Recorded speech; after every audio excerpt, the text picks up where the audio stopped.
वो रात मेरी जिंदगी की सबसे तकलीफदा रात थी।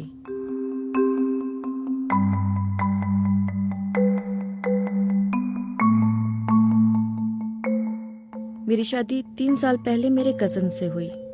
ये पसंद की शादी थी और हम सब खुश थे। मंगनी के बाद से ही हम सेक्स समेत हर मौजू पर बात करते। हमने कई बार पॉर्न वीडियोस पर भी बहस की और ये वीडियोस शेयर भी की। मुझे ऐसा लगता था कि मेरी अपने मंगेतर से दोस्ती है तो हमारे दरमियान सेक्स मुश्किल नहीं होगा। मेरे शौहर भी उस वक्त यही समझते थे कि पहली बार सेक्स में मुश्किल वक्त हार्मोन का फटना होता है। हम पढ़ते थे कि शायद ये दर्द चंद सेकंड्स में खत्म हो जाता है। मेरे शौहर को शादी के दिन उनके दोस्तों और कजन्स ने भी यही बताया था कि तुम दर्द के बारे में मत सोचना, वो तो होगा, बस तुम्हें हर सूरत सेक्स करना है। मैं शादी के दिन नर्वस थी। ये सब कुछ मिलकर मुझे थका रहा था और मैं चाहती थी कि सब जल्दी खत्म हो जाए। शादी की रात सेक्स के वक्त मुझे दर्द शुरू हुआ और चंद ही लम्हों में ये नाकाबिले बर्दाश्त हो गया। अब मैं अपने शौहर को रोकती रही। मैंने चीखना शुरू कर दिया।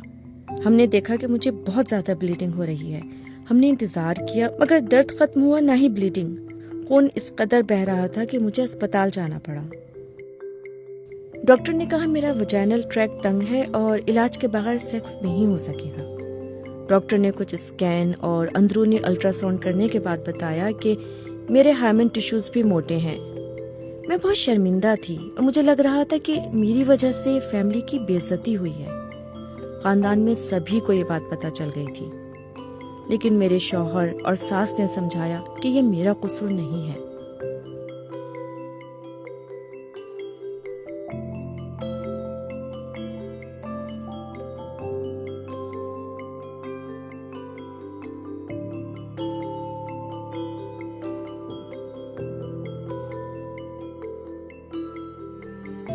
जो 30 साल या 25 साल तक मतलब इनहिबिटेड रहे हैं एक चीज से, उनकी फैंटेसीज बहुत हैं। उन्होंने मूवीज में देखा हुआ है, उन्होंने टीवी में देखा हुआ है या व्हाटएवर, वो फैंटेसी वर्ल्ड है कि this happens like this. It's not like this.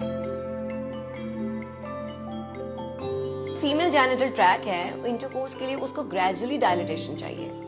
Forcibly अगर इंटरकोर्स होगा तो फीमेल ट्रैक में टीयर्स आ जाते हैं and which are really irregular and they are very very painful, और स्टिचिंग करनी पड़ती है और फिर स्कार्स रह जाते हैं। आइंदा लाइफ के लिए बहुत प्रॉब्लम्स आ जाती हैं फीमेल के लिए। मेल में इरेक्टाइल डिसफंक्शन आता है, इरेक्शन नहीं होती तो इंटरकोर्स नहीं होता, प्रीमेच्योर इजैकुलेशन होती है तो भी इंटरकोर्स नहीं होता।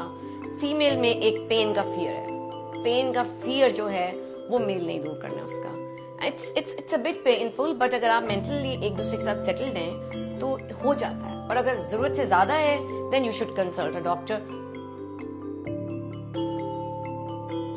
जितना उस वक्त एंजाइटी, परफॉर्मेंस एंजाइटी मेल के ऊपर होती है कि आई डोंट नो मैं ये कर पाऊंगा कि नहीं, it is so important to deal with. और ये लड़की को भी पता होना चाहिए कि लड़के को परफॉर्मेंस एंजाइटी होती है।